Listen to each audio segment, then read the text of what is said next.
You're listening to We're All Gonna Die Anyway with Jess Wiener. Don't worry. This is a joyful podcast about life, death, and everything in between.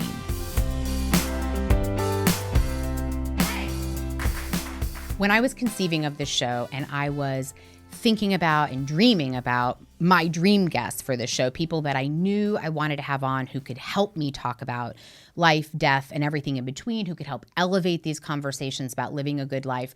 The guest that we have today, no joke, was the first person that I thought about speaking with on this show. Our guest today is Rebecca Woolf. She is a writer and a storyteller and a filmmaker. And if you are a fan of parent blogs, she is an OG blogger from back in the day. She and many incredible men and women who kind of started that industry of parent blogging.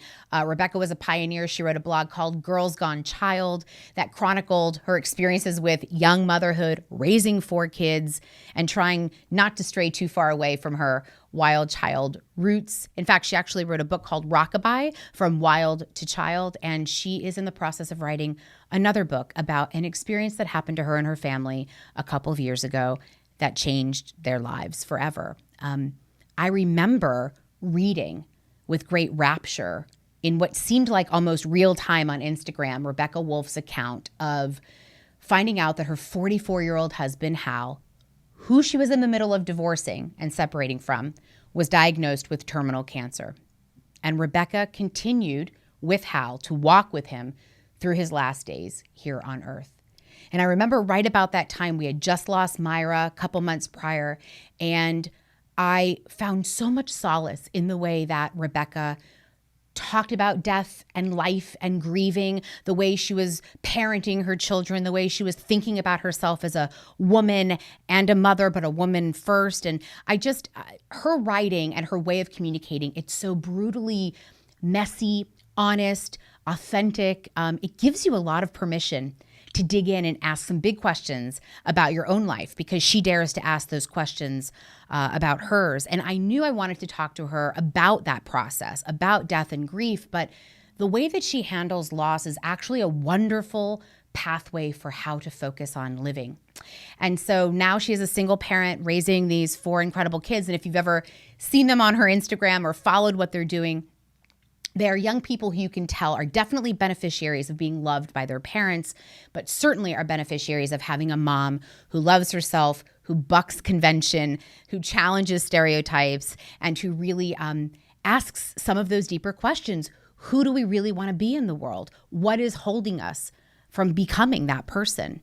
And how you can change and grow and evolve in all of the various roles that you hold in life, whether you are parent, mother, wife, child, teacher, business person, it doesn't matter, that there's always room for an evolution and a revolution. So I knew that I wanted to have those conversations on this show, and we did. Rebecca does not disappoint. I can't wait for you to meet her. Let's dig in.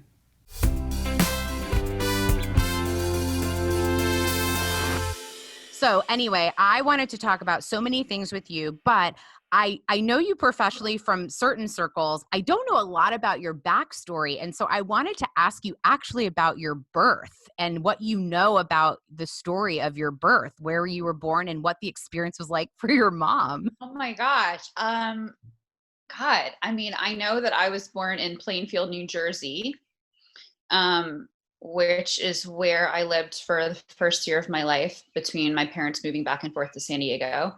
My mom had a natural childbirth. I was her first. It's like, I don't know that much about it. I was adorable. I think I was clearly. I don't know. I think I was like very, it was non-eventful. Okay. I was like 7 pounds. My mom was 25. Did they give her gas? Do you remember if she ever told you if they gave her gas as a sedative? I don't think my mom had a natural childbirth, but she had gas.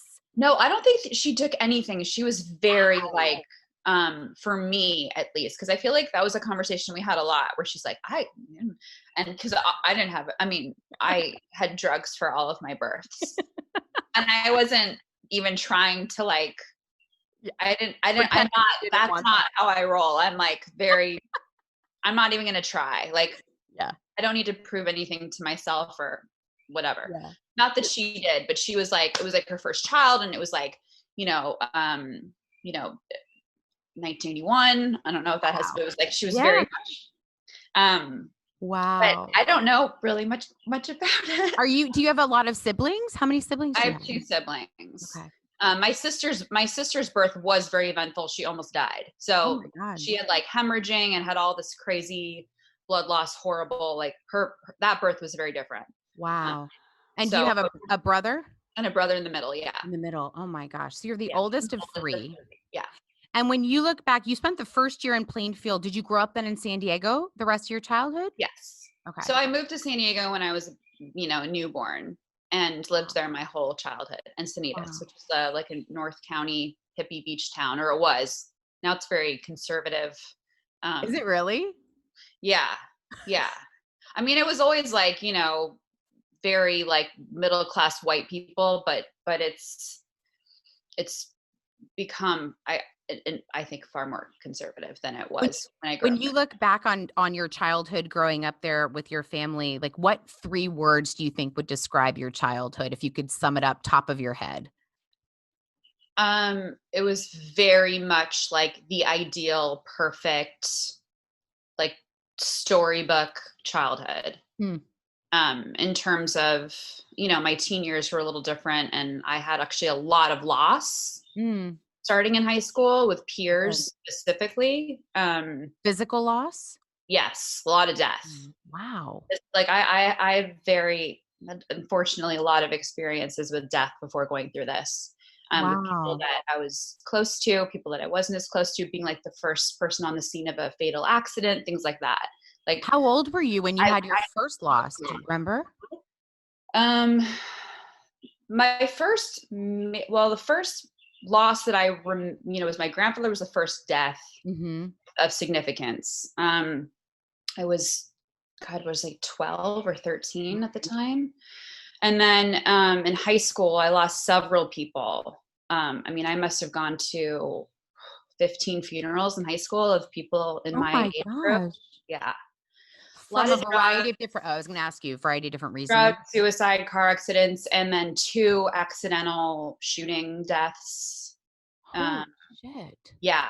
It was like very bizarre. And it became sort of this normal, like, oh, we're at another funeral, I think, for my friends and I. But my boyfriend's sister OD'd when we were together. My best friend's brother died when, there was a horrible car accident that I was driving home from a party and saw and was there, and ended up being, the first person on the scene of the accident. It was a fatal accident, and I knew the person who had died in the accident. Had to call. Oh my gosh. Yeah.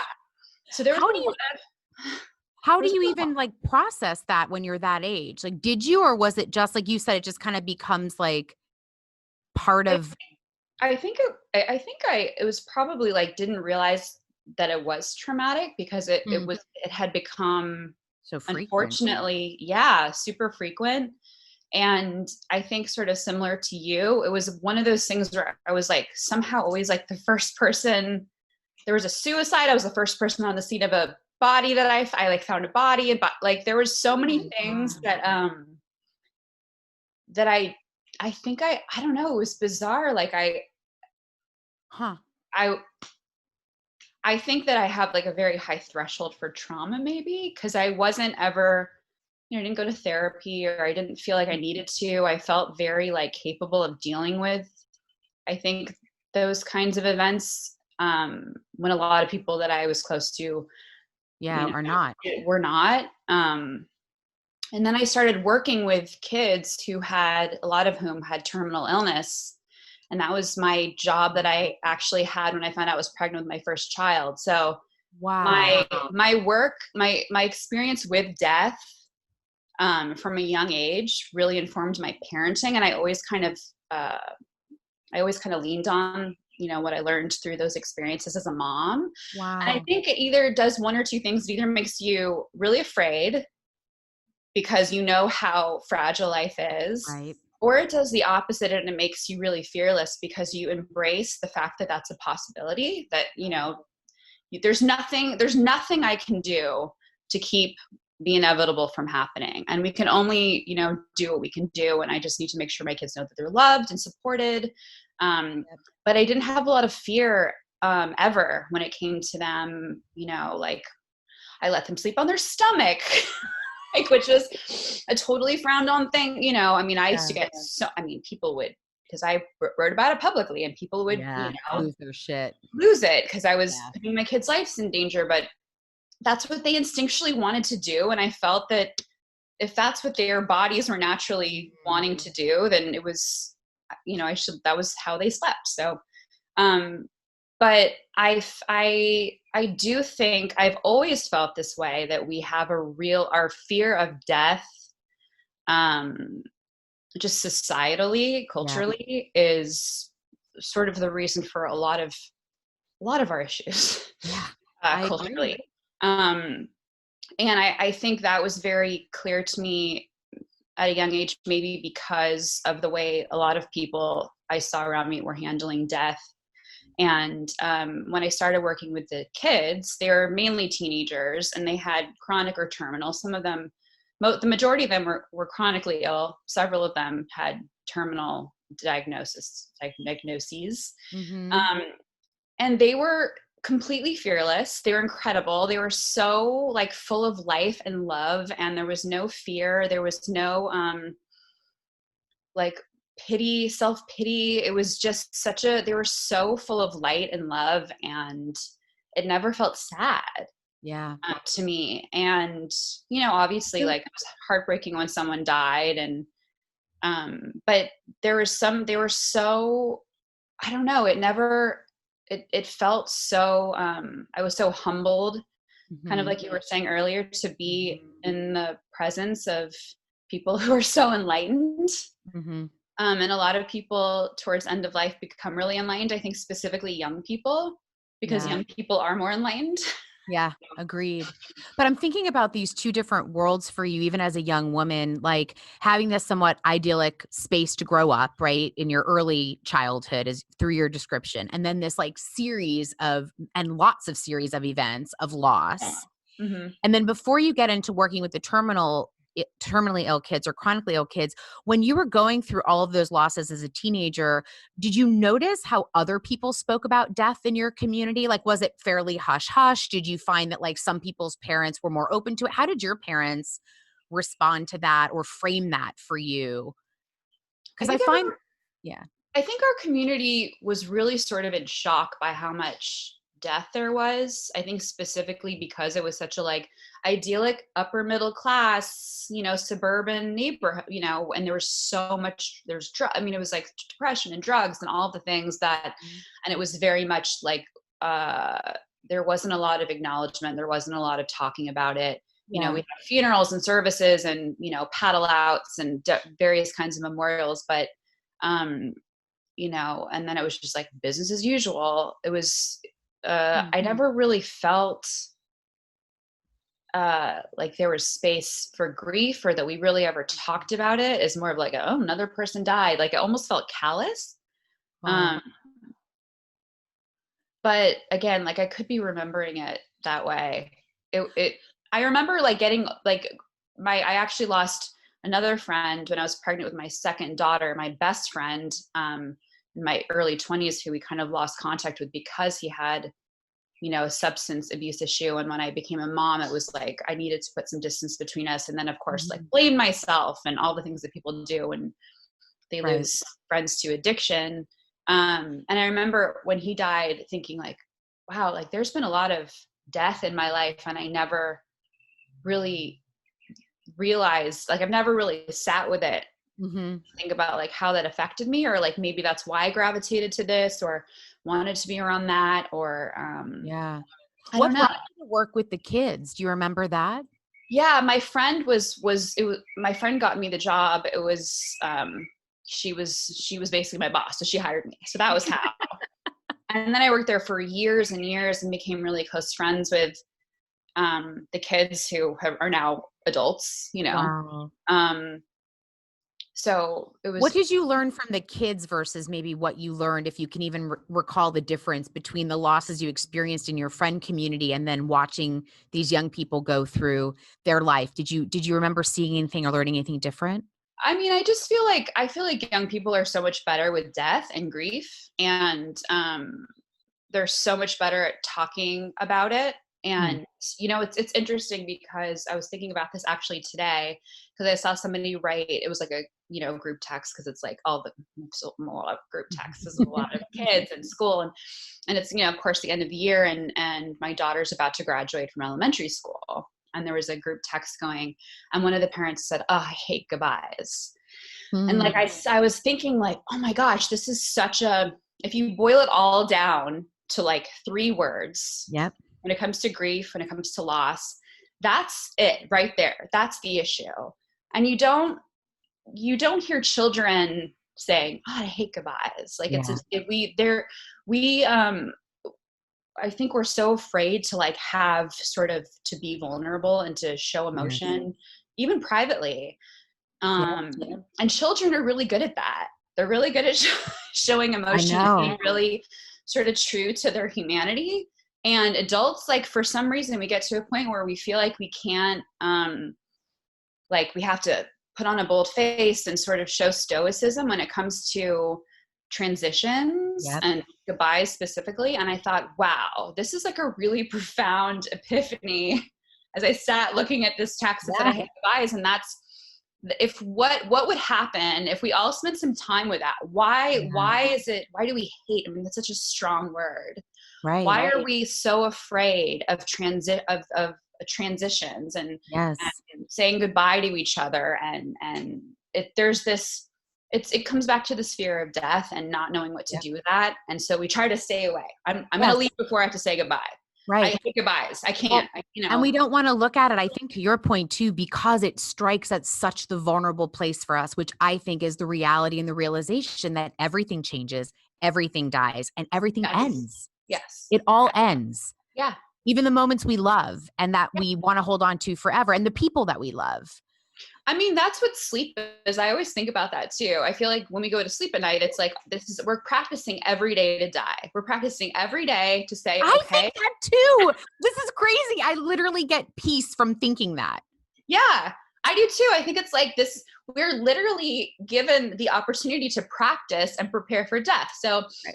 I'm like, I turn things off. I do the things that I light my incense. I have like kind of my sacred pre-bed sort of practices right now. Mm-hmm. Um, and I think about that too. I'm like, I'm saying goodbye to yesterday is over. I'm going to go into a new day tomorrow. And it's like it's a mini death every time we Yep. go to sleep. Yep. And I don't know. I feel, it's funny that you feel that way, but I I think genuinely like, do. It's the closest thing I can imagine to what it might feel like, actually, yeah, because I don't actually, my husband dreams very, very vivid, involved dreams. Like he could go to sleep, have a dream, wake up, and then put himself back into the dream. He has incredible capacity to do that. I that's, don't. I barely remember anything. yeah, And so sometimes I think like that's the closest thing I could imagine to disappearing, to ending, right? Like I'm not conscious of sleeping. yeah, Um, so I think about it a lot, but you know what I'm thinking about too while we're talking is like my first death experience was actually at 13 and I lost the first boy I ever really loved. And he was murdered by his mom oh my in a God. very public, his father held a political position in Florida where I grew up, and they were in a custody battle. And clearly she was deeply disturbed, and to say the least, and she murdered him the evening before the election eve. And she then killed herself. And he was 16 years old, their only child together. Oh my His God. name was Bobby. I've talked about him a little bit, and I will more on this program because my first experience, I hadn't lost any grandparents yet. I was 13 and in love with the boy that I wanted to be in love with, right? Like he was handsome and he saw me and he loved me. And we had this very innocent relationship. I was 13, he was 16, but it was like everything. And then it was gone within 6 months. But what was interesting was when my parents woke me up that morning, they must have learned about it from the news. I think my dad worked with his mom. That's how we knew each other. But they learned it from the news and they woke me up before school. And they told me in a way that seemed somewhat gentle. I mean, they told me that his mom died and he also died. They didn't tell me how initially, but I remember that I couldn't put the pieces all together. But my parents weren't and are not very emotionally engaged, like in this journey for themselves. They haven't done a lot of work on themselves to understand their emotional capacities as parents. And so now I see that. Then I didn't. And they sent me to school that day. And I was in such pain and such grief. And I remember I was in 8th grade and I remember sitting in the hallway, like bawling and inconsolable, and no adult knowing how to talk to me that day. Kids wouldn't really connect with me. Nobody was talking to me. And I would just sit in between the lockers, like my whole world had crumbled and nobody could put a framework around it to talk to me about it. And so I now obviously, like, of course I've got this like quest to want to have the conversations I wasn't able to have when I was a little girl. Yeah. I mean, that totally makes sense. I think adults are so bad at this. If that's one thing that I feel like I'm good at, it's having these conversations, and Hal is too. And I've been talking to my kids about death forever. Death and sex. The two things that no one wants to talk to their kids about. My kids have known about sex since they were born. Sex and death.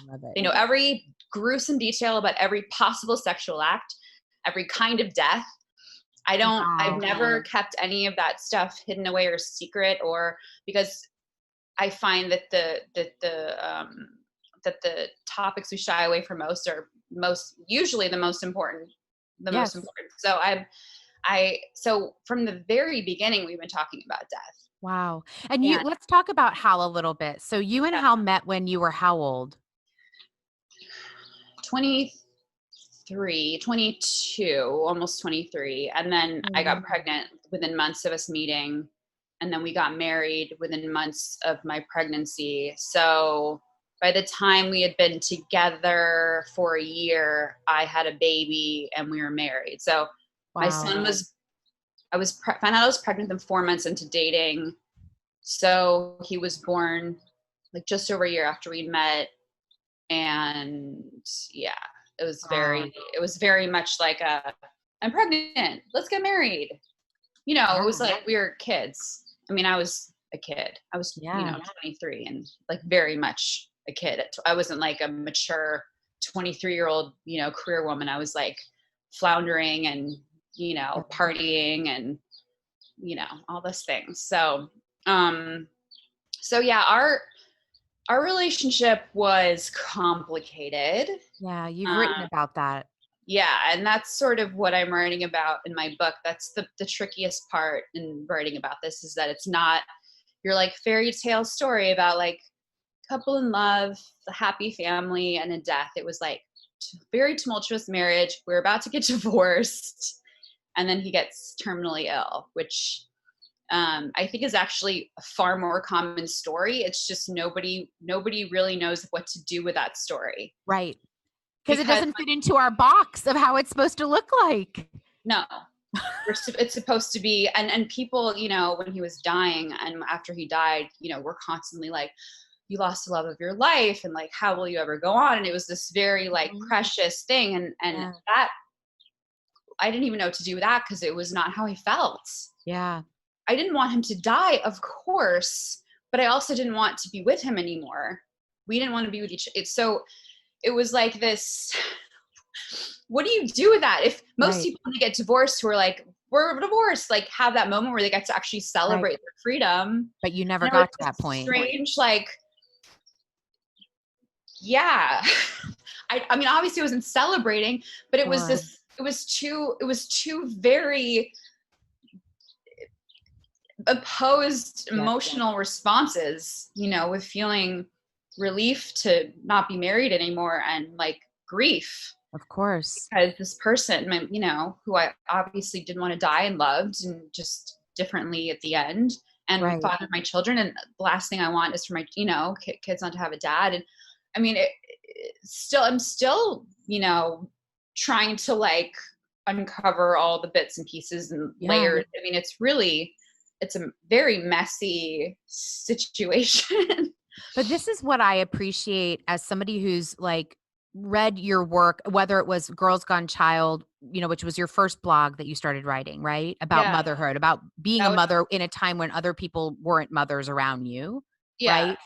Everything that I've ever seen you write, though, Rebecca, or speak about or bring forward has this like beautiful, messy element to it that is so real. I think one of the things that I appreciate about, I guess experiencing your journey through your words is that I see myself in it, even if that's not my own experience, right? Because I think you give enough grace and space for it to be complicated without apology.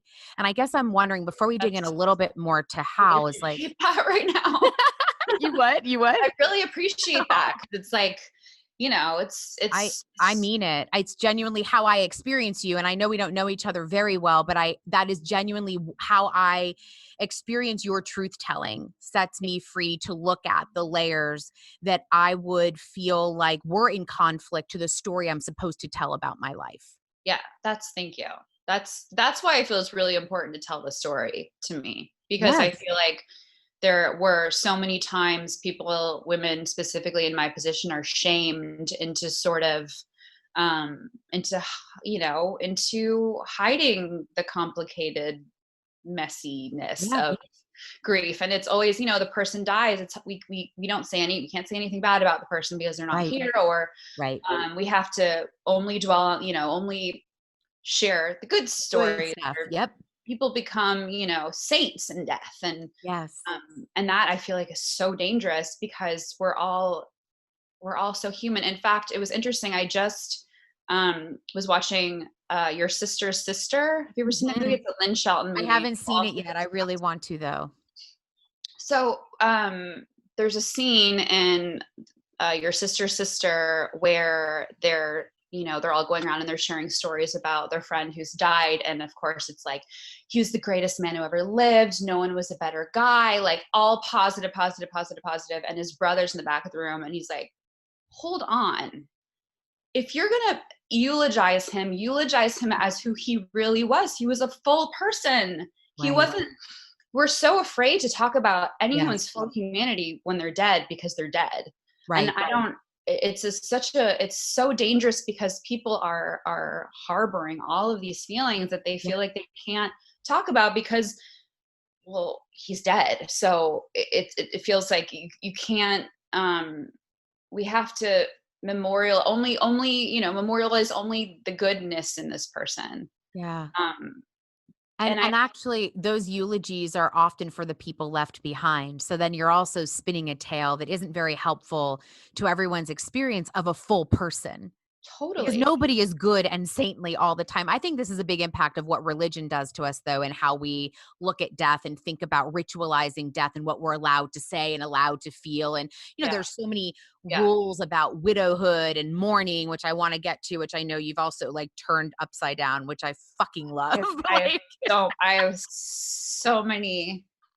I have so much to say about I that too. know. But I love the thing. I guess the theme I do actually, you said it best. I think the theme you write about a lot in your work and speak about a lot is being a full person. I love that term because it gives, again, that space for it to be complicated. So I'm curious, in the marriage with Hal, as you're creating more kids together, because you've got 4 kids, right? Hmm. Who are amazing, by the way, like also just being a window into like your world of just again, this is also the world of social media. So I know we only get to see like these specially curated moments, but you tend to do a pretty good job of like, I hope so. I tried. yeah, I really don't want to be that guy. you're Like, not that guy. okay. But I also think you're from the OG class of people who communicated online publicly in the early Yeah. days of blogging, where I feel like, tell me what you think, because I think early days when parent blogging was becoming more of this phenomena, it was also because we ripped the lid off of taboo things that Oh my parents were not God. talking about. Blogging was like punk rock. I know. It was where you said fuck the man, and we're like Yes. the opposite of you know curation, and now Yes. it's like the opposite of that. It's like Agreed. become the man. So I also feel that way. I'm like feel like I'm like, little get off my lawn with that stuff, because it's like, I remember when this shit, we didn't get paid. We were literally like saying all. Now Yeah. it's like everyone's like the Save the State Hashtag filter, and they have those like things that have the letters on them, where it's like, a bad day is, you know, a good day in like a disguise or whatever. Like they, you know, like, Yeah. and it's, I don't know how. Well, I was going to say, and by the way, I believe those people are predominantly miserable because there is no way that that allows you the freedom to be a full person. And I will make that super judgment right now. Like, I think when I look out at that world, and I am not a parent by choice, I do not wish to have human children. I would love to make the world better for yours. And I like animals more than people, I but get it. but I look at some of these worlds and I think this is just not like, I don't buy it. And I'm sure you're miserable having to keep up this gig every single Well, day. I think that's what breaks my heart is that I think there are a lot of probably like new parents who are coming up and looking to that for guidance. And I don't think it's very helpful to see people perfectly Yeah. perfected. Like No. that was such a blessing of being part of that community at that time. Is it was like we were it was messy and we loved each other for it, and Yeah. we learned so much through each other's like, you know, foils and fuck ups, and we weren't Yep. afraid to talk about them. And we, you know, and I think that was also before people got really scary in terms, you know, trolly. Yes. Like I remember like pre-trolls when it was just like a love fest and everyone was Right. like, you fucked up, but you're human and you're here and you're doing great. Like You can't good even for you. imagine that happening now. And now it's like you can't do anything. And look what it's created, this monster where everyone is so afraid to show their full humanity that Right. they're hiding behind the same filters. Right. And it's like I feel we've regressed like I do 50 too. years. It's like Good Housekeeping 1964, you I know? also think money has affected this platform in a way as well, because I know now people look, I love for everybody and especially women to get paid for their labor and for their work, but I think the sponsorship element of it and the career element of it, you know, when you make something for money, you know, you're providing a service in a different way that was, I think, Yeah. slightly altered from when, you know, when parent bloggers first brought their stories publicly. These were things you couldn't tell your friends: infertility, infidelity, divorce,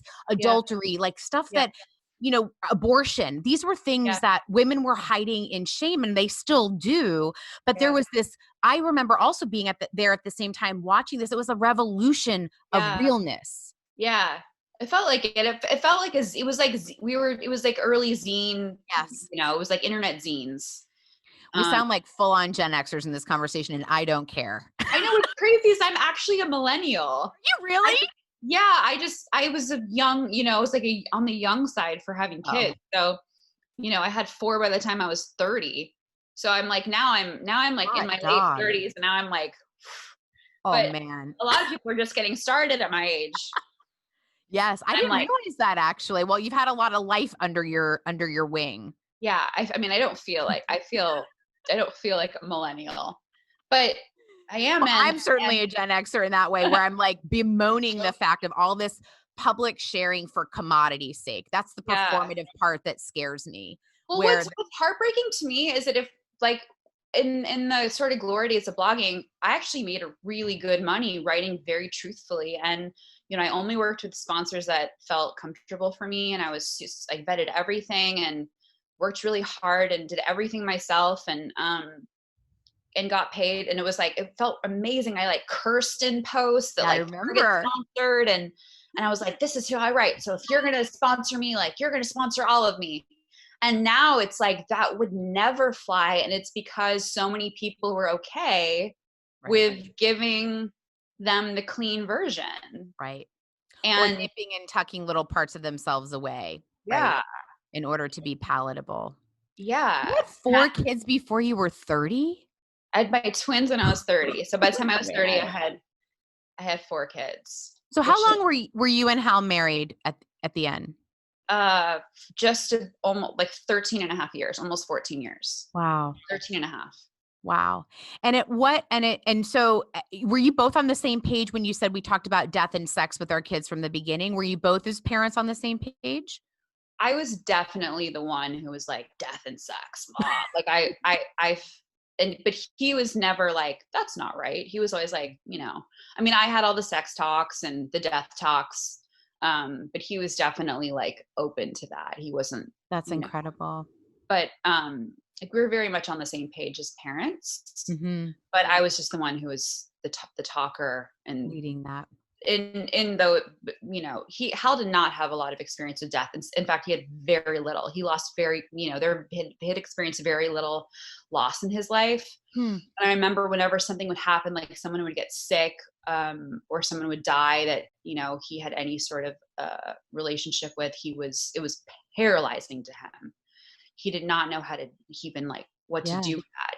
He was completely like very shook. In a way that I think for me, I would it would be like frustrating to me. Like, well, why is this so shocking to you? Like, death has never been shocking to me. I remember when he got sick, there was like a part of me that wasn't surprised.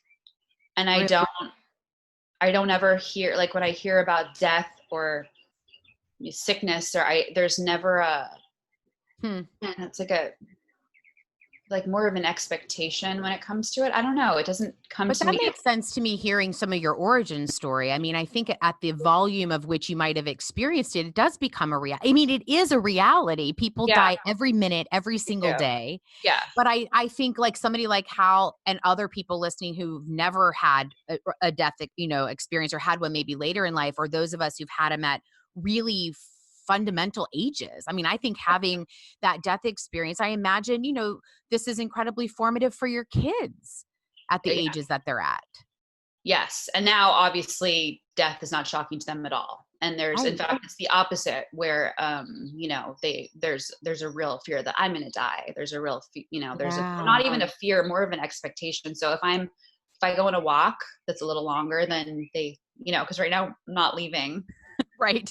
We're always together and I have not, left them for longer than an hour in like the last 4 months, but I go on walks and go grocery shopping. And if it's a little over the time limit, there's full panic here. Yeah. And that's, there's like a lot of separation anxiety at first with like school drop-offs and things like that. And we've had to go like pretty deep into a conversation. Like, what happens if I die? Like, there's a plan in place. If something happened to me, like as soon as Hal died, I did full will and testament, which is like, I don't know if you guys talk about this on this podcast, but that preparing for death at every age, because that's something that Hal refused to do. And I had to ask you that. Everything. Like he didn't even give me his passwords. I had to hire a lawyer to like get in prior to him getting sick. While he was sick. So when he got sick, like things started happening, like things started shutting down really quickly. And like he had a few days where he was lucid, but for the most part, there was not a lot of lucidity. So it was like trying to figure out how to have conversations with him about like, okay, where's this? Where's that? Cause he was, we had a shared everything, shared bank accounts, shared everything. He was in charge of he did everything. So I was like, I didn't even have access to our, to our passwords for our bank stuff. And I had to go through lawyer. It was like a whole thing because, our names were on both accounts. Everything had to be closed once he died because he was the main name, and I had to reopen everything. Anyway, there were so many things like that. There's money that I'll still never get to because he bought a bunch of, what's it called online? Like this, the cryptocurrency? Yes. I have no access to that. Like there's things like that we had no planning. No plans. I knew he wanted to be cremated because we'd had that conversation, but I asked him what to do with the ashes. He wouldn't talk about it, didn't want to talk about it. So those ended up being decisions I had the kids make or made with them, but mainly them. They basically, but like in terms of his service, in terms of what to do. I mean, I still have all the stuff in this house. I haven't gotten rid of anything. Like there's so many things that I've had to sort of figure out, or like, what would he want? Yes. I would never get rid of there's certain things. Basically, I've kept everything because I'm like, maybe the kids will want it. I mean, his bag is underneath this bed still from the day he came home from work, his last day of work, and had a stomach ache because he had a stomach ache, went to the ER. They diagnosed him with terminal pancreatic cancer. and his stuff has not been touched since that day. I still have it exactly as is because it feels important to me to preserve, like, it's like history for my family and for my children, and I want them to be able to, like, if they ever want to be able to go look through that and see, you know, like I don't want I want to be able to maintain this, you know. I'm also, it's so interesting because that's so two different worlds then, right? That you're living in this like frozen past under the bed to preserve. literally under the bed. And then, which is metaphorical too. And then there's this world of which you're living almost above ground, right? Literally, it's like the below and the above ground. Like the subterranean. Yeah. And that's what it's felt like from the beginning for me. It's this like back and forth between like making sure, you know, I don't like there's pictures everywhere. I'm definitely not the type to be like moving on. Yeah. But if we had split up, you would have been doing that under the bed, and I would be like moving on, you know? So it's a very strange, like, it's a dance. And some days I'm, you know, I'm some days I'm under the bed. Yeah. Like, oh my God. And some days I'm like, whoo, you know, I'm a single woman, which is what I, you know, want to be for a really long time. And, how was 44 when he was diagnosed, right? Yeah. And had no symptoms the day before his 44th birthday. And no symptoms prior to that. Came home with the stomach ache. He had like some recurring back stuff, which in retrospect was probably because of the tumor, because the doctors thought, because of the size of his tumor and how it had metastasized, they believed that he had it for quite possibly up to 10 years, had cancer. And we had no idea because pancreatic cancer is for the most part symptomless until it like gets into your other organs, which is what happened. He'd had back issues forever. So whether or not those were related, he also was like, had a lot of stress, was very stressed, had some, you know, issues with anger, had a lot of things that like would hurt his body. So, you know, he would get like angry and throw his back out and he was very psychosomatic. But as a young man, those are not going to be things you necessarily go to the doctor and think are cancer. No. But he had lost a significant amount of weight, which he thought was because he was working out every single day, which is what he was doing. He was waking up at 5 a.m. to go spinning every single morning, 7 mornings a week. Wow. So he assumed, oh, I'm this skinny because I'm like working out every day. There wasn't like, you know, his workouts so there was no cause for alarm. Yeah. When I look back at pictures of him before he was diagnosed, I'm like, oh, I could tell by looking at those. But at the time it was a gradual weight loss. Right. But yeah, one day he basically was like in excruciating pain, and had called his doctor. He went in for some tests. Everything came back normal. They were going to do a CT scan because the pain hadn't gone away. So they made an appointment for like 3 weeks later. And then like 24 hours later, he was still in excruciating pain. And he's like, this is not a normal pain. Yeah. And so he like took an Uber to the ER. I didn't even take him because I was like, oh, you're fine. You know, you're fine. Yeah. It was kids. It was, you know, kind of late. And then, you know, he ended up they tested him. They diagnosed him in the triage of the ER with stage 4 pancreatic cancer, which they told him he didn't even have his own room. He was like in the hallway. Because if you've ever been to Cedars-Sinai, it's like such an overflow in the ER that they put people in the hallway. So he was literally in the hallway on like a gurney when he got the news, which I'm like, he could have waited for him, you know, to be even private. Yeah. I called my parents. It was like 5 a.m. To tell them to come up so I could go be with him because I couldn't leave the kids. They were sleeping. Right.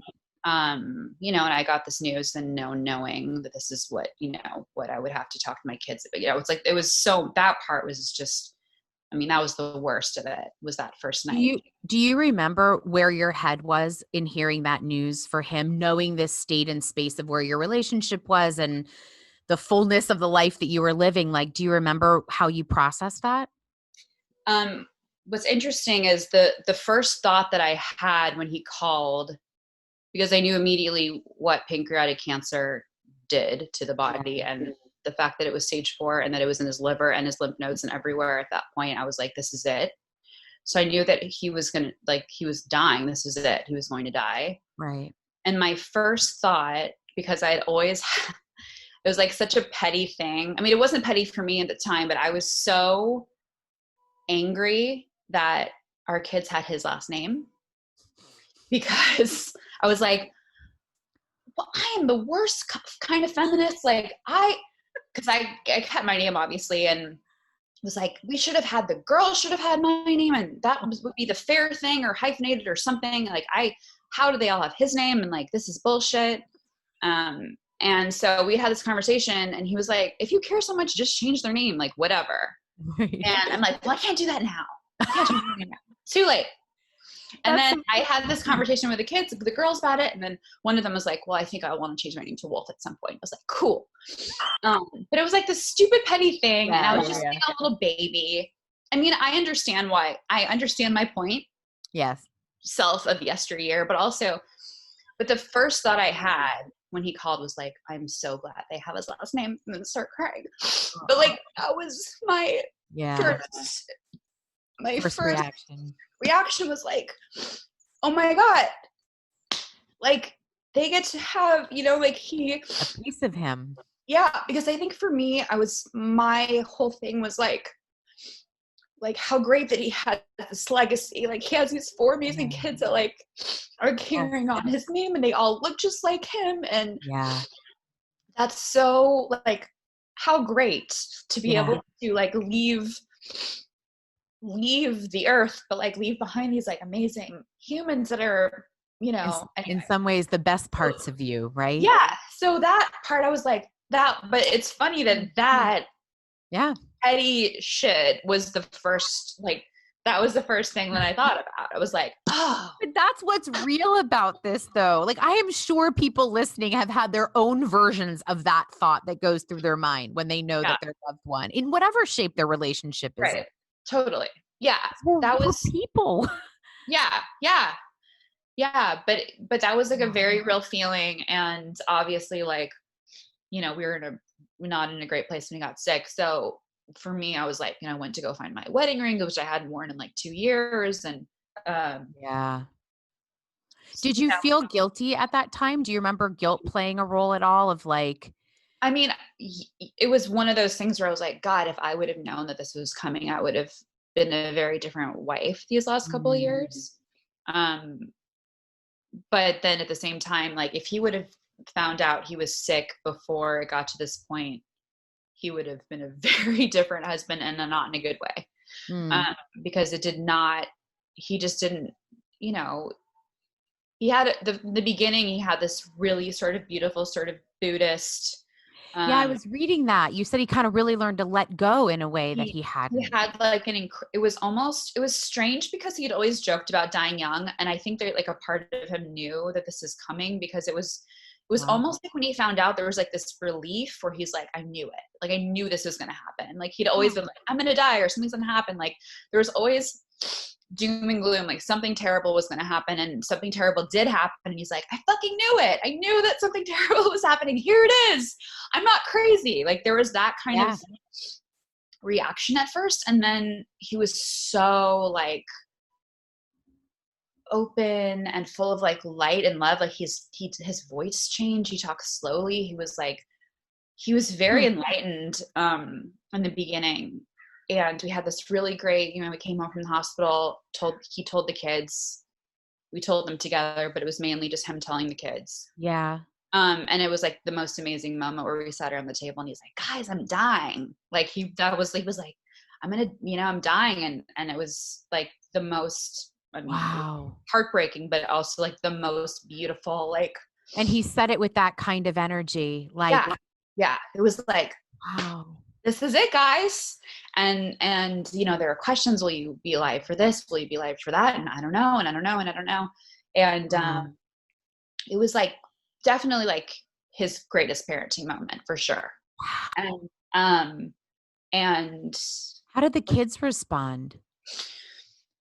um, With all of those talks, did it prepare them to, I mean, then it's your dad, so there's theory and then there's practice, right? Of like, it was obviously very emotional. They all kind of handled it very differently. And I think having the ages they were at, my son was 13 and my daughters were 10 and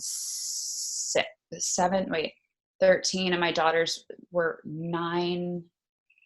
Fable was 9 and the twins were 6. So the little ones were still really little. yeah, Very different for them. yeah. So it was very different responses depending on ages.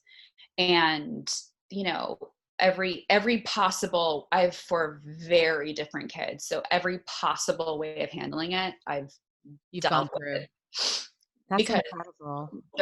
they all handled it very differently. But that's a great thing for people listening to remember as well, is that sometimes you have to cater how you navigate these conversations differently for the oh my kids. gosh, there's not a one size fits all. Right, exactly. That's why I never understood, honestly, this is why I never understood parenting books. I'm like, I have such different kids that this could work. That there is not one way to do anything. Right. I don't like, there's, but they were all really amazing though. Like, really incredible. I mean, I blown away by their resilience. So, obviously, like, it was really important for me to hold space for their emotions. And I've never been the parent to be like, everything's going to be okay. How can I help you? How can I make this go away? Like, I am not here to make it go away. I'm here to sit with you while you have them. Mm-hmm. So my whole thing through all of this with them has been holding space. So it was never like, don't cry. Everything's going to be okay. This fucking sucks. Yep. Cry, scream. Here, you're mad. Let's fucking punch this pillow. Yeah. Like, you can't sleep. Like, come into my, room. Let's talk about it. 3 a.m. conversations. But I've never once tried to tell them that it's going to be okay. I never once tried to tell him that, I'm going to make them feel better or that they're going to feel better. Like, it sucks. And, but I think because of that, they've all felt really kind of safe in being able to feel their feelings. And, I have like random breakdowns. Of course. Well, that's what I was going to ask you. How do you feel yourself to hold space for your family then? Like, what were you doing, or did you even know what to do for yourself at that time? I get very, I'm like very much like survival mode type. So when he was sick, like dying, there was very few tears. I was very much like, yep, okay, like this is happening. In fact, like when he died, I was like, I think he's dead. I guess I think you just call the family. Like, very, just, I felt like I literally had to be strong for everybody because everyone was falling apart. I mean, like, there were so many people that didn't know, like, there was no one else. Like, I was the only person who could, like, I was communicating on his behalf, and I was his, immediately his, I did all the, like the, POA, the power of attorney. I was like, the power of attorney. I kept wanting to say like, I was like thinking of, anyway, like there were so many things that I think it took me until later to actually, I think, like properly grieve. I was going to ask you when you had your moment of complete breakdown, or did that happen where you were able to then incorporate every space you've had to hold for people? Yes, that happened. That happened for me. It still does on birthdays and like any significant day, last day of school, on their birthdays, New Year. Yeah. Those are, and the day thing is really interesting because I didn't realize how significant days are, especially when you're like in like grieving. Mm-hmm. And I think it's because, at least for me, and it's specific to my kids' birthdays, it's like they're getting older and he doesn't get to see Yeah. that. Yeah. Um, Yeah. because so much of, for me, which I think is what makes my situation a little more unique, or maybe not unique, it's just not a conversation that we're having as much, is that my grief is tied up in theirs. Sure. So like, obviously, like, there are times where I miss him and stuff, but the majority of my grief is like, Them grieving. for them. So Yeah. so it's really dependent on them, and they're doing, for the most part, they're doing great. Like, they're Yeah. never been You've better. given them the ingredients to be great at that, though, Rebecca. Like, that's the thing. Like, I think about, even as you were talking, I was trying to imagine what my 13-year-old experiencing that trauma and loss. And granted, it wasn't a parent, and that's different, but what it would have felt like to have had somebody even just say, I'm not going to make this better for you. I'm just going to be here while you feel it, versus silence, which a lot of people tend towards, right? Yeah. Silence and avoiding it, which We're I like, let's think, change the subject. Like, this will yes, make you happy. Let me get, like, yes. yeah. Which then you're just setting yourself up for completely stuffing down all of this trauma that will expose itself in other ways in our life. Like, you can't escape that. Of Like, course. so I think in some ways, like, maybe again, because this was 2018 that this happened, right? Yeah, he died October 27th of 2018. So it's the end of the year. But it And all happened in that year, yeah. yeah, and what was really interesting was, so in my story and connection to why I wanted to do this show, I was telling you about my friend and client Myra, and she had died January 4th, 2018. So I Wow. had met her in 2017. I spent the last 8 weeks of her life together. So a little bit of November, December, and then she passed away January 4th, and she died at home. She died with hospice. She was in an incredible amount of pain, though, when she died. And she was asking very much to be let go. She did not want to stay alive. And, and I remember watching that, experiencing that. That was different for my husband and I, because we would both go over and see her. And I could sit and hold space with her more than he could. That was not as comfortable for him. The Yeah. pain is, of course, hard to see in somebody that you love. But I guess I was there when my grandma, so Myra was a big formidable loss for me, but I was there too when my grandma actually died. She was the first person I saw die.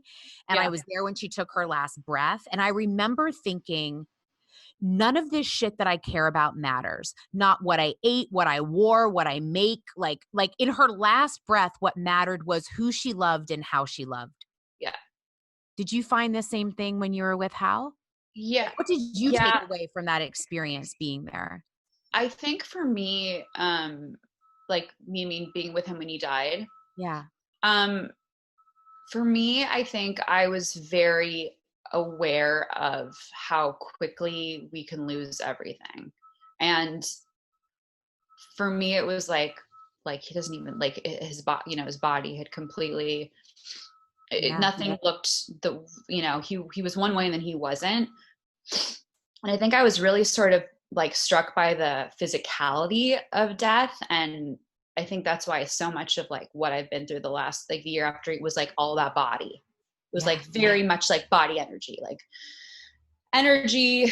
life force. Watching someone's life force leave their body Yeah. was like, what am I doing? Where's my life force? How am I prioritizing my life Yes. force and my body that I have right now? And I don't know for how much longer. And by the way, like, this time last year, he had a body too, completely healthy body. And then it turned into, like, so for me, it was like very visceral, physical life force stuff. Agreed. Yeah. And the last breath part was really, that was like a whole thing, because he, like, I didn't know, I couldn't, like, his body had been shutting down for several hours, and it was just me at the end. And it was sort of like a wait, it's like this strange, you're waiting for the person to die. Yes. So I was, like, doing a lot of, like, playing music for him and telling him it was okay to go, and, like, having conversations with him, and then, like, trying to figure out, like, is he breathing? Yeah. I remember at one point I, like, went into the lobby and I was like, to the nurse who's now become like a friend of mine. She was like, you know, because it was like A she was moment. there when, so I mean, like how could I not fall in love with her? Like Yeah. she's become like, I think of her like daily. Mhm. And I came out and I was like, can you come and see if Hal's dead? And it was the most surreal, like, Thing to ask, right? I asked, I didn't cry or, you know, it's just like, hey, like, can you come in here? And it's like, can you come and check? And it was so, and I was so like watching the words kind of come out of my mouth in slow motion, like, what is this? What is happening? Like, it was such a surreal moment. And she kind of came in and I remember she she didn't know either. Well, cause it was like very light breathing. And then she said to me, she's like, Rebecca, he's still here. When he takes his last breath, you'll know. And she left the room and I was like, is this like a puzzle? Like, is this some sort of like, what mystery what is is she this? talking about? And I was like, okay. And then I sat with him. And at one point I like kind of picked him up in my arms like this and just hugged him. And he went, like literally, and it made this like sound. And I swear I could see like smoke come out of his mouth, like it was like vapor, you know? And it was like, she was right. She was totally right. And that's and it was clearly the last breath. It was like whatever was left in him came out. And I went out into the hallway and I said that, like, that was it. And it, sure enough. And then they, you know, they did the time thing and everything else that happens after someone dies, which is the whole world unto itself that I didn't, you know, was completely foreign to me and made me feel like I was 8 years old. Like nothing in my experience has ever made me feel like less that I know what I'm doing than being in a room with people who are like, so now what? Like, what do you plan to do with the body? And you got 6 hours before we have to take it to the morgue, and who's going to transport it tomorrow? And I was like, like, I don't know, guys. Right. You would kind of assume like they would have figured that out. But like, there's things like that are also funny. Like, it's funny to me that I'm like, literally yelping body transportation, because you have to hire like transport to take a body to a crematorium and figure that out. And then there's like, you can have it like trying to figure this out. This is why I think I was like so stoic, because I couldn't. Yeah, you had to manage through that. You can't like respond to that emotionally, because you have to, your body does this thing. And like in any like in war times, people aren't running around battlefield crying. Like they're just trying up and do what you have to do. And that's what it felt like. And it was interesting too, because I had this period that did not end. Like I was bleeding the entire time he was dying, and like up until 6 months after he died, like bleeding. Like, whoa, there wasn't a single day where I wasn't on my period. And when I went to talk about your body peeling and processing. And I think about that a lot, about like the war, how you're at war and I'm literally bleeding, but like got to keep running through the battlefield. Like, got to make the calls, got to figure out, make sure the kids. And it's your womb, right? I mean, it is your like epicenter of womanhood. Yes. Wow. Yeah. So it was like, there were things like that were really, I was like, oh, I'm clearly like having serious trauma, but I'm completely dissociated from that. Yeah. Holy shit. And even, like, I look at pictures of myself from that time, and there's I spoke at his funeral, and I've only been able to watch like a little bit of that, but I don't even like, I'm like on such a different, like I'm in a different body or something. Yeah. That's not, I was like, only obviously glimpsed bits and pieces of what you shared publicly to the people who care about you, follow your journey. But I remember thinking at that time, like the word glue just kept coming up for me. Like, and now I'm hearing you tell the story and I'm like, she's a glue, like you're a glue holding all these pieces together, right? Like doing the best you can to like figure out things, like whether it was the end of life planning or the afterlife planning, or just how you navigate, before we started this podcast, we were talking about the questions that people ask you when you're going through the grieving process, questions that seem simple and innocuous and trying to be helpful. And they're like the worst fucking questions to ask. Like, how are you? How are you? How are you doing? How are you is the worst possible thing you can ask somebody who's going through, specifically who has anyone who's caretaking. Yeah. That, to me, that's the other thing. When Pete died, it was like, I'm so sorry for your loss. The death was the relief because the dying was so much worse. Yeah. It was so horrible. And people are very fixated on like the death. And this was the moment where things got bad. But no, the dying was by far, like even for the kids, when I came home from the hospital and had to tell them that, he was dead, which they knew was coming, obviously, because they had said goodbye that day. That was such an easier conversation to have than the first one. And there was so much relief for everybody. At least he's not suffering, because it was an excruciating death. Like every day was like horrible. So it wasn't like, I think there was like 2 days that were like, okay. But for the most part, it was really like awful. And, like, it was hallucinating and was saying things to the kids and to me that were like awful, and didn't, it was completely like, his brain was poisoned, right? Liver so things are really like, whew. Well, and that's the other thing. We never see that either in movies, right? We always see this like glorious dying process. And it's a shitty process. It is very messy. Like there's things that happen to your body. I didn't know all the things. Like now I'm very familiar with what happens to the body at the end. And all the things that were, that he was saying or that he thought were happening, and having to figure out whether my whole thing at the end was not to reorient him, because he was having like, especially towards the very end, he was having like really beautiful delusions and hallucinations, like, the stuff that like you read about in books, like white lights and, little girl in the corner of the room talking to him. And, he thought he was our oldest daughter for like a day and was speaking as if he was her, which was amazing actually. And like, there were things like that were really spectacular. And that the doctor was like, you need to reorient him. And I was like, no, I don't.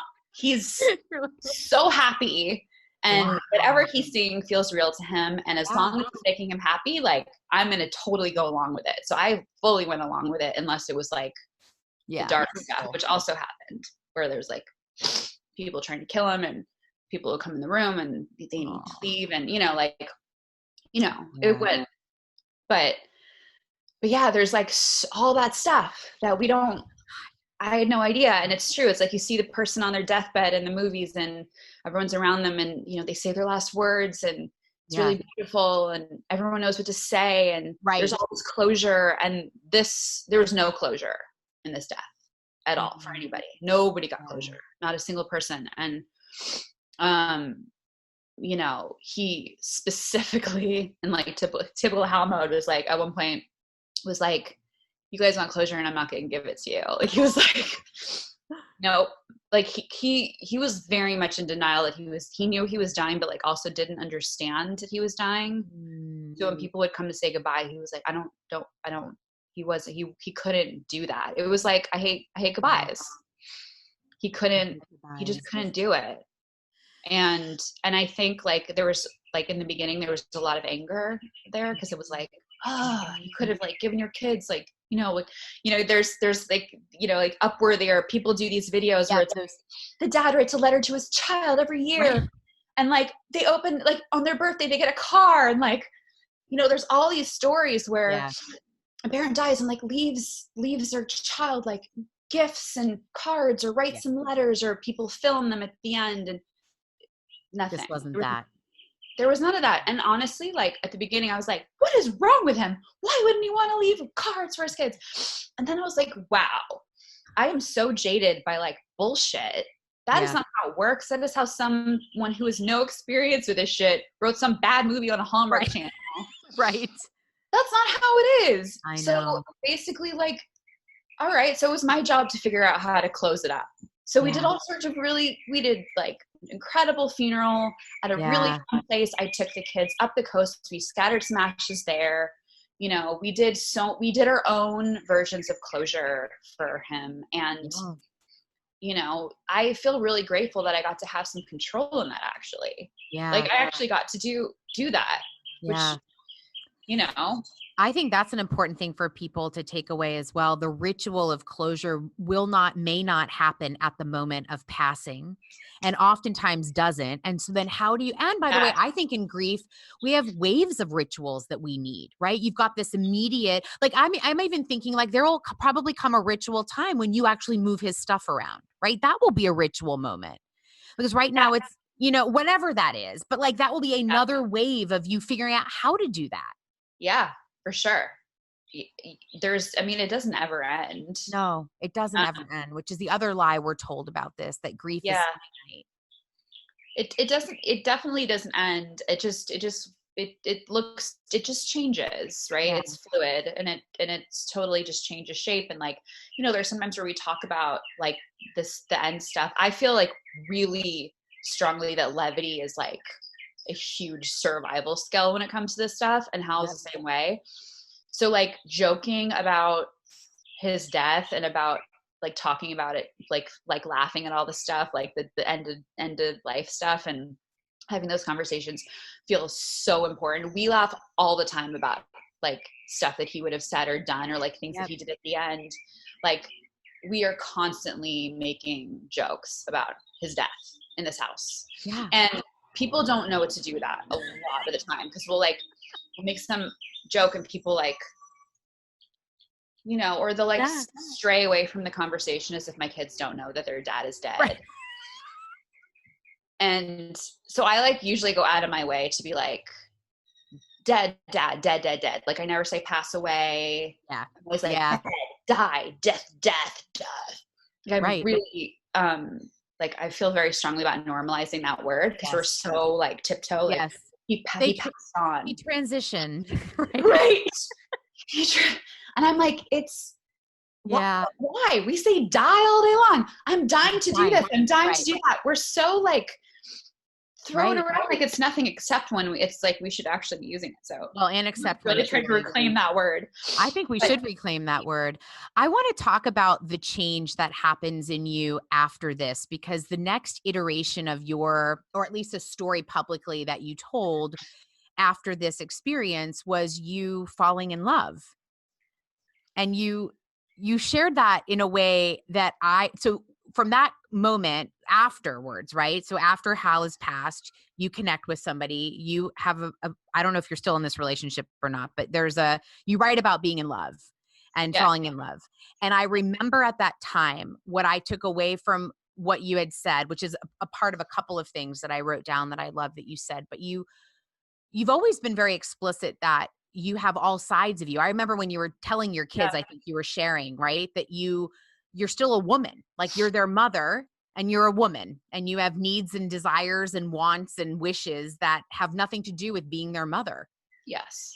That is a point of view that I think so few women actually lean into, Rebecca, that like when I read that, or when I read the way you were approaching it, I thought, once again, what a gift you were giving to your children, your female children, your, male child, but to yourself, to be able to identify a need. Because I think that window after somebody's died also becomes like you become a virgin in your, black mourning outfit, never allowed to feel or fuck again.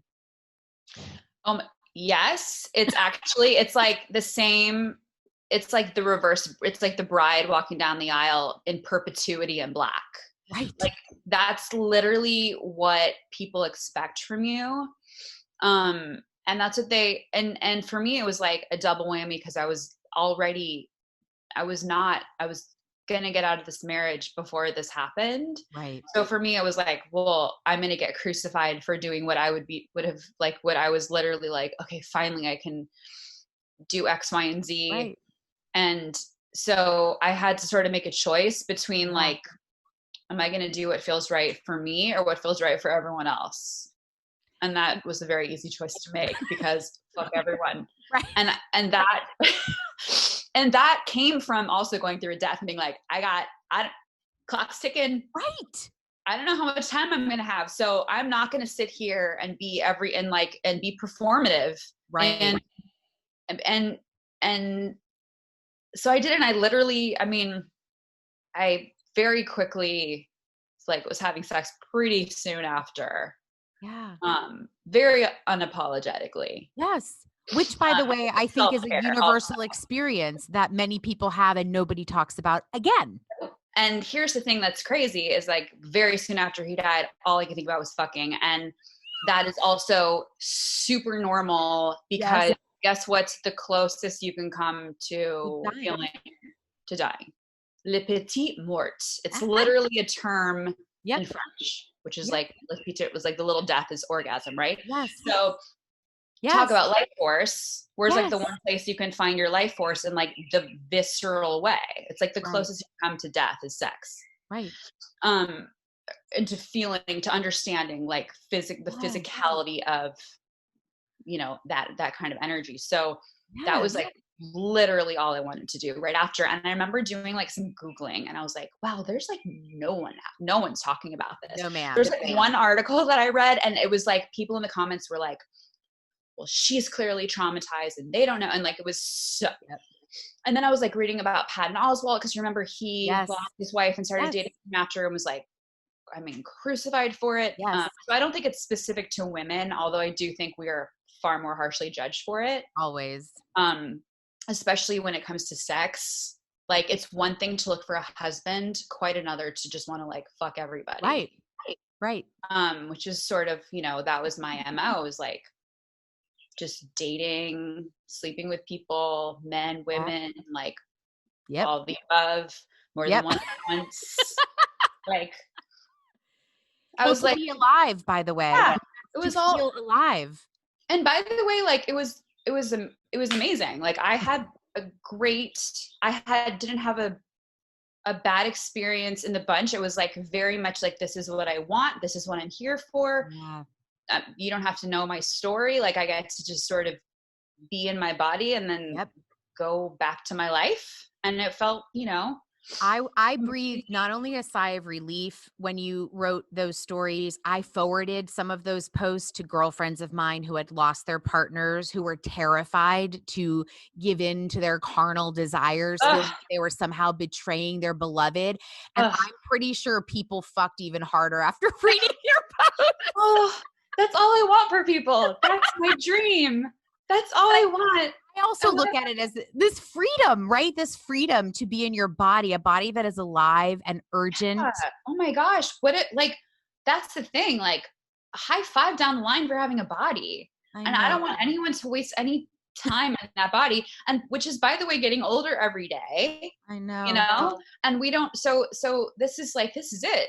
This is it. So as long as you're having like consensual experiences and people are in like, no one's getting hurt, like, you know, obviously there are caveats and you can be reckless in any way. And I know some people can take it a little too far. And I've certainly in my past done that. And I was this time around, like, you know, like my dating profile was very straightforward. This is what I want. This is what I don't want. And, you know, like in that time of just sort of going out with people, I did meet someone and have real feelings for them, and you know, we fell in love and the whole thing. But for me, it was still important to have experiences with other people, which I did throughout like that. You know, right now we're in quarantine, so things are obviously a little rougher, you know, different, but you didn't also heal that from your kids. That's also something that you shared, right? That you were honest with them about your, about your my thing is always, I said to them, they knew when I started dating. I told them straight up, I'm going to date. I'll tell you as much or as little as you want to know. Age appropriately, obviously. I'm not going to like, and also like no one really wants to know all the details, so you're sort of safe saying that. Like your kids don't like, tell me about your and you know, it was like they were completely supportive, because I was very shameless about it. And I told them, for me, this is important to go out and have experiences with other people. I am in no place to, it was always like, they knew I wasn't going to replace their dad. Right. I don't ever want to get married again. I never didn't want to get married the first time. So I'm their mom, he's their dad. And now I'm, doing the things that are really important for me to do right now as this newly single person that I was planning on doing anyway. Cause they also knew that we were going to split. Yeah. So what is so interesting to me, even if we're not talking about death, has been perhaps the way death has formed the way that you live, with a different sense of urgency or a different sense of transparency that I think comes from having moments where we're on the brink of really looking at the truth of the world. And partly what is on the other side of this conversation for me is a community I want to cultivate online that explores what it means to live a good life on your own terms. Yeah. Because I think there's so many versions of life out there that we're given, or via family, religion, society at large, whatever we're doing. But this journey that happens for people at different stages and ages of their life, about defining life on your own terms and knowing what's important to you. I believe when you become a parent or a leader in any way, shape, or form, like, that's such an important thing, to be living a life that you love. Yeah. And not a life, for somebody else. And I wanted to talk a little bit about your relationship as a mom and motherhood and all of this, because there was something you just posted. I think it was for Mother's Day, when you bought your girls the book, this beautiful book called About Girlhood. Yeah. Yeah. But I actually wrote this quote down because for me, I literally talked about this in therapy the next day. I brought this work in. Yeah, this was really important for me, honestly, because this is what you said. You said you wanted to give them, a reminder that being their mother is only part of your story, and that being a daughter is only part of theirs. Yeah.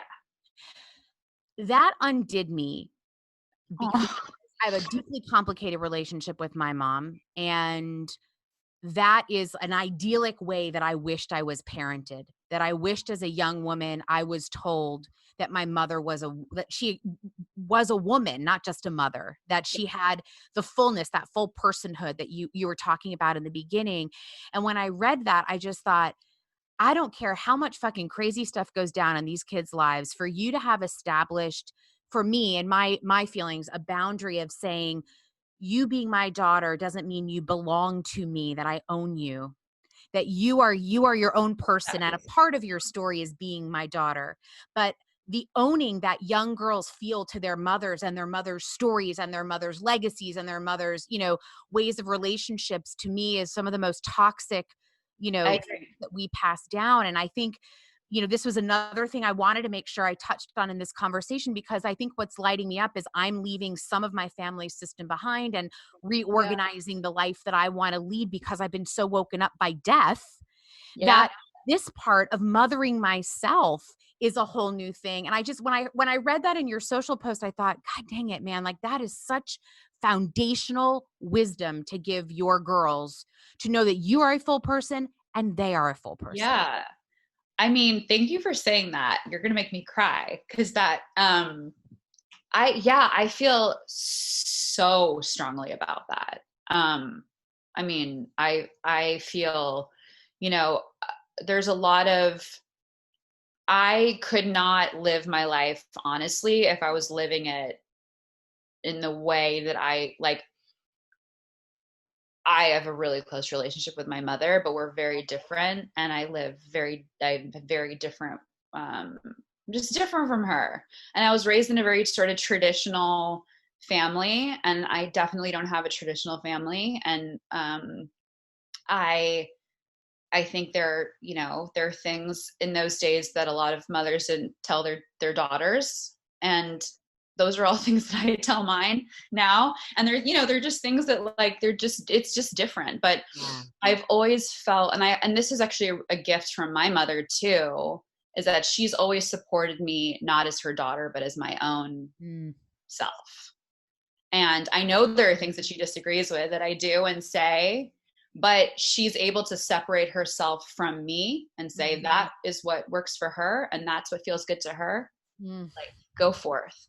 And that is, to me, like the most powerful thing you can do as a parent is not to agree with everything your child does, but to disagree and say, it's your life, man.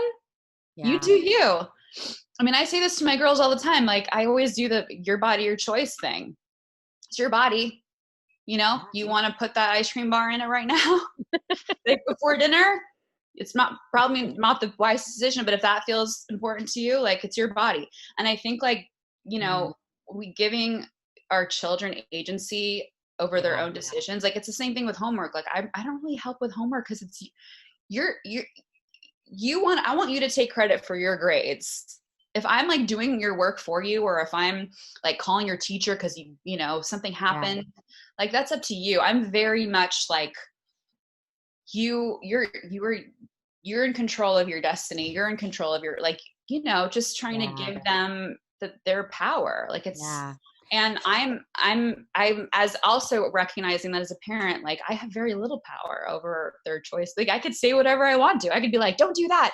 My mom used to tell me, like, don't pierce your nose. I pierced my, you know, like, right. So there's also like cutting out that unnecessary conflict. Right.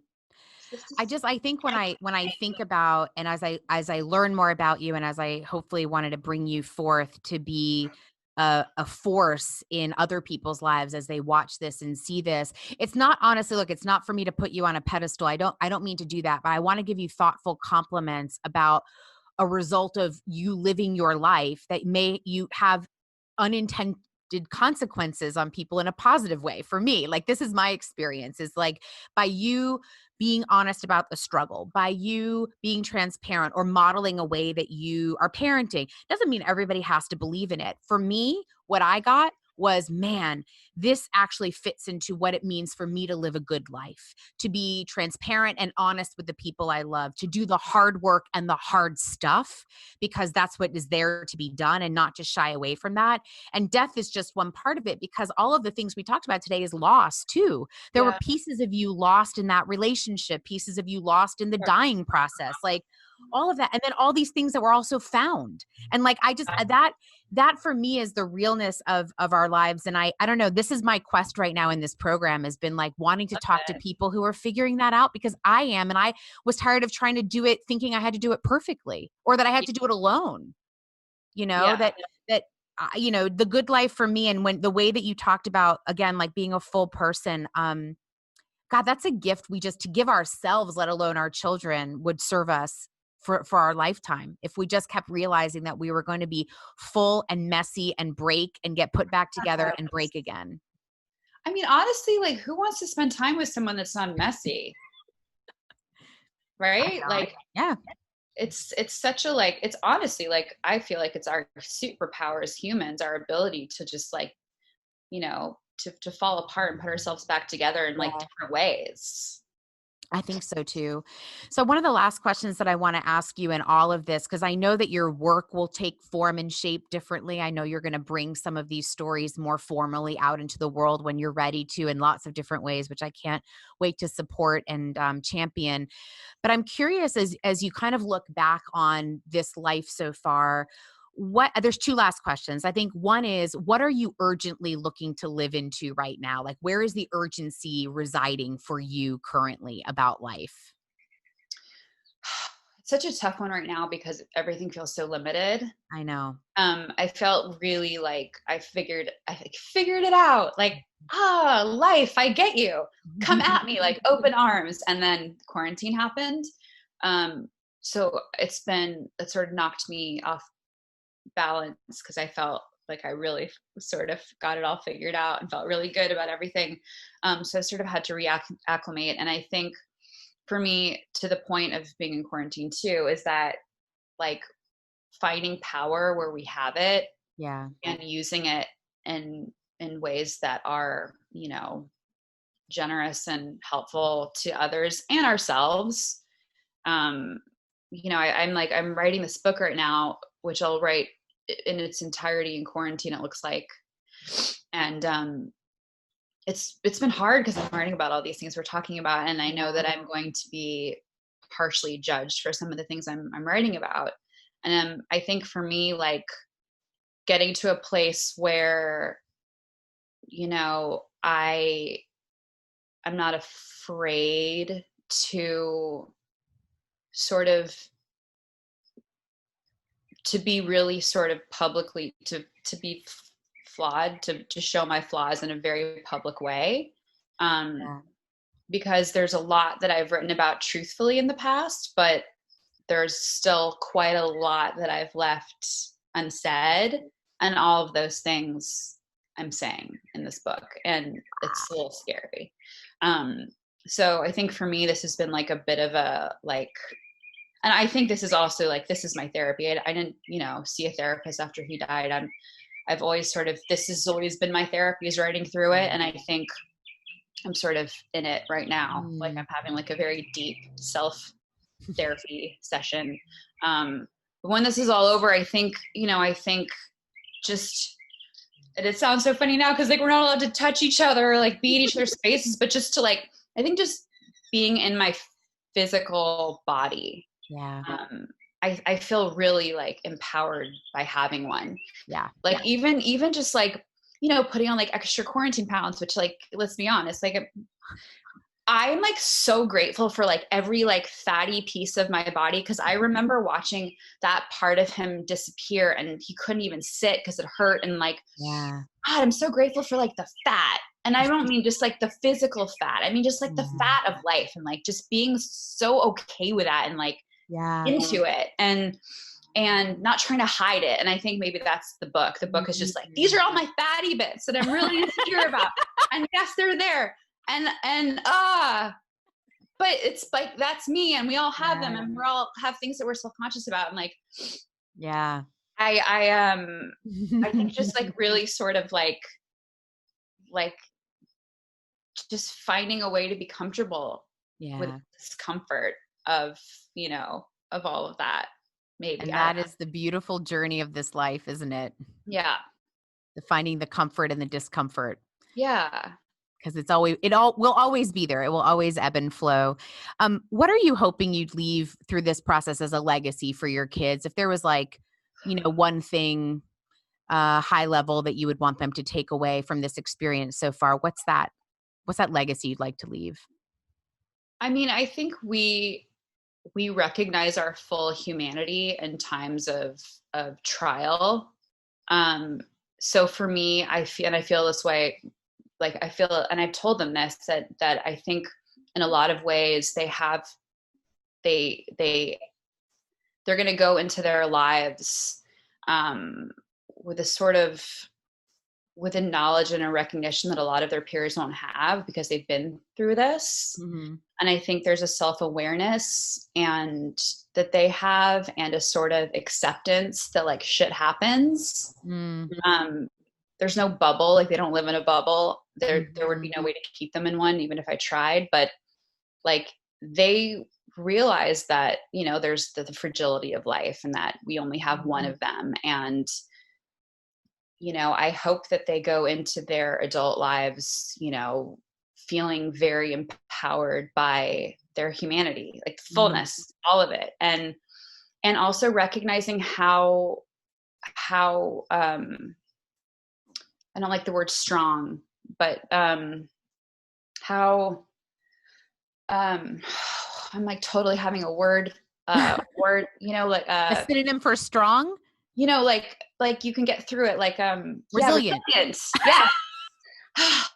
God, just recognizing the resilience, because I think like, oh my God, we're so resilient. We're so capable of getting through like anything.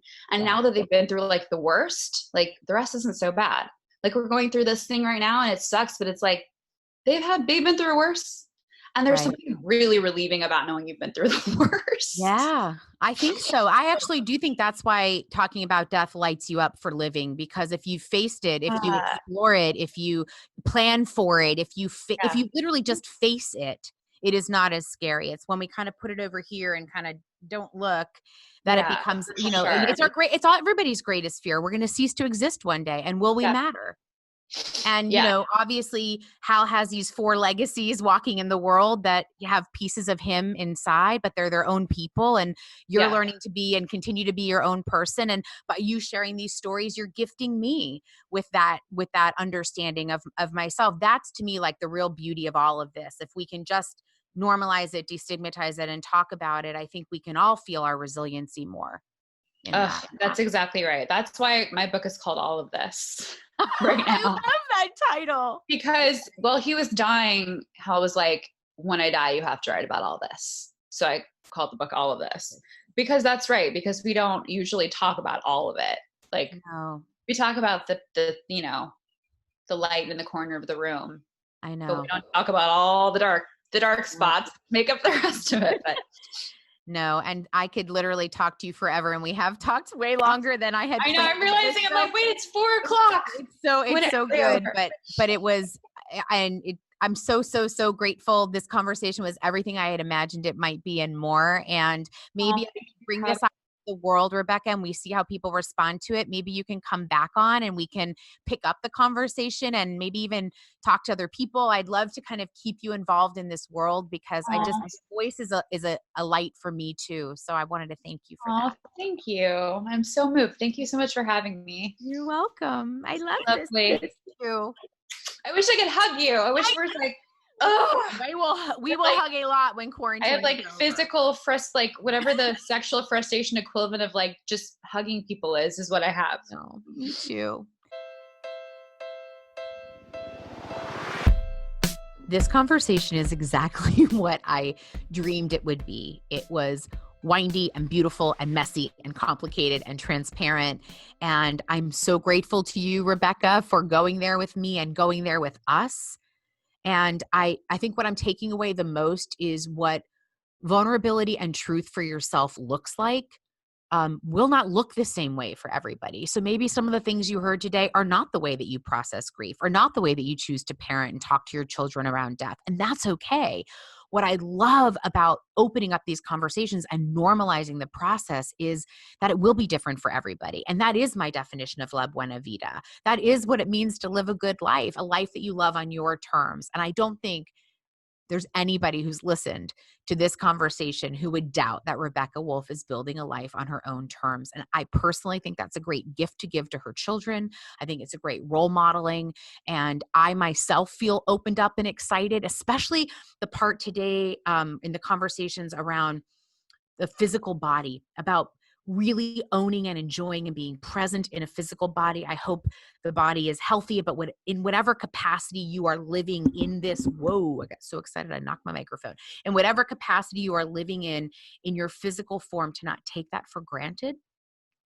And to remember that even in this physical form, we are designed to feel the grief, the love, the loss, the resilience, the rebounding.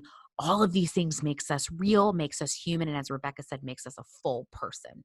So I'm going to be thinking all about this to come. I'd like to know what resonated the most for you. If there are people who've experienced loss, widows or widowers out there, I'd love to hear what parts of her story might have resonated. Is anybody thinking about raising their children a little bit differently, or having conversations around death and sex a little differently? I'd like to hear what lit you up or made you think about living a more urgent life after hearing Rebecca's journey. Take good care. You've been listening to We're All Gonna Die Anyway with me, Jess Weiner. You can follow me on Instagram, Twitter, LinkedIn, and Facebook. And you can also watch this podcast by checking out my YouTube channel for filmed episodes, behind the scenes footage, and all other kinds of amazing video goodies. And of course, you can always visit me at jessweiner.com. We're All Gonna Die Anyway is exec produced by me and produced by Lauren Chavez Myers. Our episodes are recorded, filmed, and edited by Jeff Franklin and Adam Lippert of B Film. And our original amazing music is by Becca and Destiny Petrell. As always, I want to send a special thank you to the love of my life, the amor de mi vida, Felipe Lopez. And if you love this podcast, please make sure to tell your friends, subscribe, and leave a review at Apple Podcasts, Spotify, Stitcher, Google Play, or wherever you get your podcasts. Most importantly, if there is something that stood out to you from today's episode, I want to hear about it. So if you want to share your own story, leave a comment, ask a question, please send me an email at podcast@jesswiener.com. I can't wait to hear from you. Bye, babies.